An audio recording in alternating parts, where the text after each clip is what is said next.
Bonjour les golfeurs ambitieux, on se retrouve aujourd'hui dans une vidéo où on va parler de mental. On va parler de mental et je vais vous parler d'un concept qui m'est propre, que j'ai appelé le GPS mental. Je vous en ai déjà tout petit peu parlé dans une des précédentes vidéos et je voudrais qu'on l'approfondisse un petit peu aujourd'hui.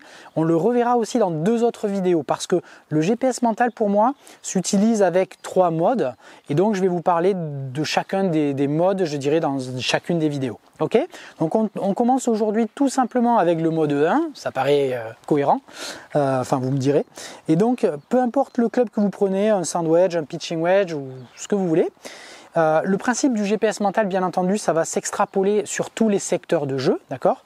L'idée, c'est d'utiliser vraiment notre mental pour pouvoir optimiser, on va dire, les résultats que nous permettent d'obtenir la technique qui est la nôtre, d'accord? Ça veut dire quoi en clair? Ça veut dire que faut lâcher un petit peu l'emprise technique au moment où vous jouez de façon à optimiser les résultats, et plus vous allez vous exercer, vous entraîner dans cette notion donc de GPS mental, et plus vous allez être performant. Alors qu'est-ce que c'est le GPS mental?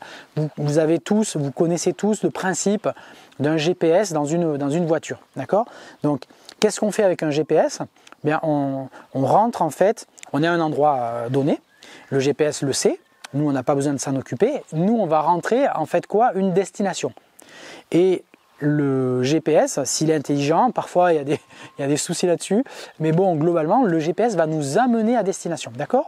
Eh bien, c'est vraiment ce qu'on va utiliser sur chaque coup de golf. Donc, pour un petit peu s'exercer à ça dans cette période un peu particulière, vous pouvez vous entraîner 5-10 minutes par jour, c'est hyper intéressant. Vous pouvez le faire donc comme je vais le faire ici, c'est-à-dire, je me mets en fait à un endroit donné, avec une direction à peu près tracée, d'accord? C'est pas très important, mais ça permet de mettre un cadre. Et ce que l'on va faire, c'est que en fait, on va prendre une cible, d'accord? Donc là, en l'occurrence, la cible, je vais prendre la bouteille blanche, d'accord? Et je vais simplement sur le mode 1, ça sera une photo. C'est-à-dire, je vais prendre une photo de l'endroit où je veux aller, de la destination, d'accord? Donc en fait, je prends une photo en fait de cette bouteille.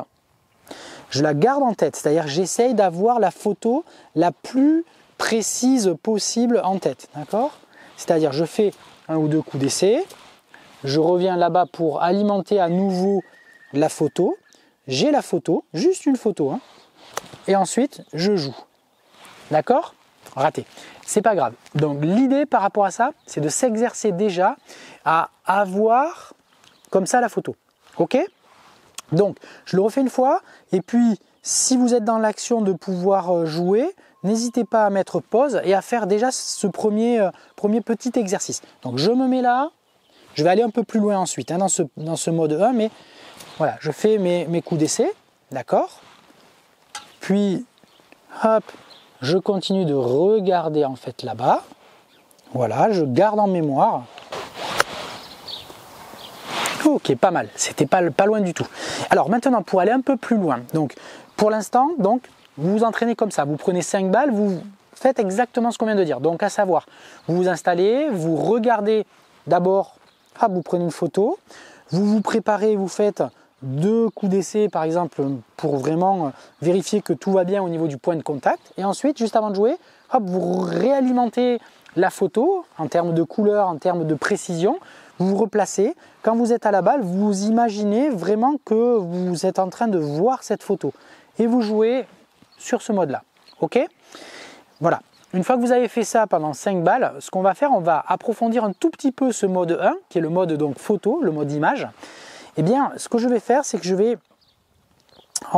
vais détailler davantage, c'est-à-dire, au lieu de regarder globalement en fait la cible, donc ça aurait pu être globalement regarder le trou, je vais prendre vraiment un détail qui me parle. Par exemple, soit une couleur, soit un reflet, par exemple le reflet du soleil. Là, le reflet du soleil fait 2 espèces de petits cercles, de petits ronds en fait sur le goulot en fait, sur le haut de la bouteille. Vous voyez, des petites choses comme ça, ou alors le bleu du capuchon, ou une couleur de l'étiquette. Prenez quelque chose de très précis, d'accord?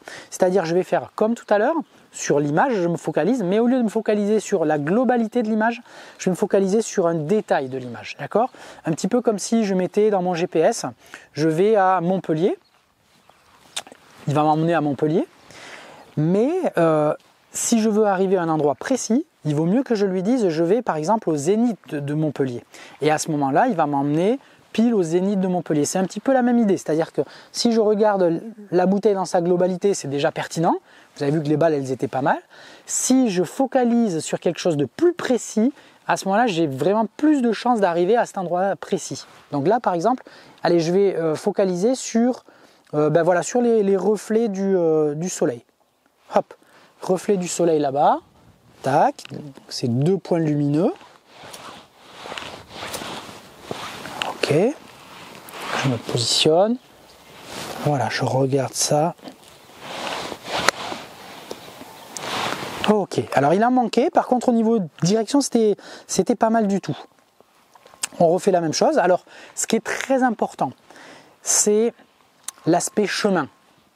Le chemin sera toujours plus important que le résultat. Qu'est-ce que je veux dire par là? On espère quand on fait ça, aller jusqu'à atteindre la perfection, c'est-à-dire toucher ce que j'avais envisagé. Ça peut vouloir dire par exemple sur un par 3, j'imagine que la balle rentre dans le trou. Et la perfection, c'est je vois la balle rentrer dans le trou réellement, après l'avoir vue mentalement. D'accord? Mais ce qui est important, c'est le chemin. C'est-à-dire que même si je vois la balle rentrer dans le trou, il se peut qu'elle n'y aille pas, bien sûr. Le contraire serait quand même énorme si elle y allait à chaque fois.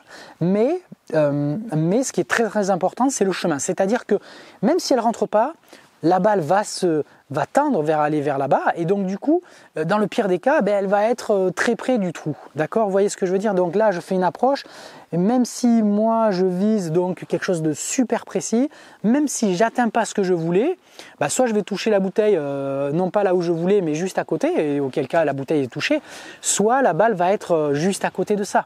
Et ça sera déjà très très bien. D'accord? Vous voyez le principe?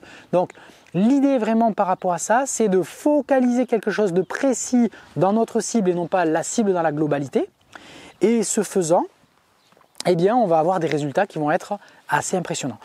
Par contre, donc, il faut être très smart dans la routine, c'est-à-dire faire des choses assez rapides, d'accord? Pas question de rester 3 plombes à l'adresse en faisant 12 000 coups d'essai, etc. Parce que du coup, on va casser vraiment le processus naturel. Il faut que vous soyez sur un processus naturel, d'accord? Si je le faisais, d'ailleurs, on pourrait s'entraîner. Si je le faisais sans club, ça serait un bon entraînement, hein. C'est vraiment, je regarde et je laisse faire. Je laisse partir. Ça va pas être, je regarde et je me dis, il y a 12,50 m, le vent vient comme ça, il faudrait que je fasse tel ou tel mouvement. Hors de question, d'accord? Soyez instinctif. On va vraiment, dans l'instinct, avancer dans ce cadre-là. Ok, on y va? Je le refais une dernière fois et puis après, c'est à vous de jouer. Alors, amusez-vous à changer également de club, hein. Ça peut être très amusant. On change de club, mais toujours pareil, je cible. Voilà, donc j'ai marqué mon GPS. Je sais exactement ce que je veux. Quand je me remets à l'adresse après les coups d'essai, je focalise toujours sur cette partie-là. Et je joue. Je le refais. Le contact n'était pas terrible. Je me place. Rigueur dans voilà, les coups d'essai, etc. Je me mets ici. Je cible. Et je laisse faire. Ok. Allez, c'est parti. Je vous laisse là-dessus. Je vais continuer également. Alors, on le fait sans parler parce que là, vraiment la fonction, je dirais, qu'il faut mettre en avant, c'est vraiment la concentration. Donc, concentrez-vous, focalisez vraiment même sur vraiment un petit détail, vous l'avez compris. Et vous allez voir, je suis persuadé que ça va vous aider à être beaucoup plus précis. N'hésitez pas à revenir me dire dans les commentaires de la vidéo qu'est-ce que vous avez fait comme challenge, qu'est-ce que vous avez réussi ou comment vous ressentez les choses. Essayez de vous faire un challenge. Par exemple, là, je vais me faire un petit challenge, moi. C'est tant que j'ai pas touché à la bouteille, eh bien, je quitte pas cet endroit. Allez, c'est parti, on se retrouve dans une prochaine vidéo. Alors, mettez pas un challenge trop haut, parce que sinon, peut-être qu'on vous retrouve à la nuit tombée au même endroit. Alors, j'espère que ce ne sera pas mon cas. Salut!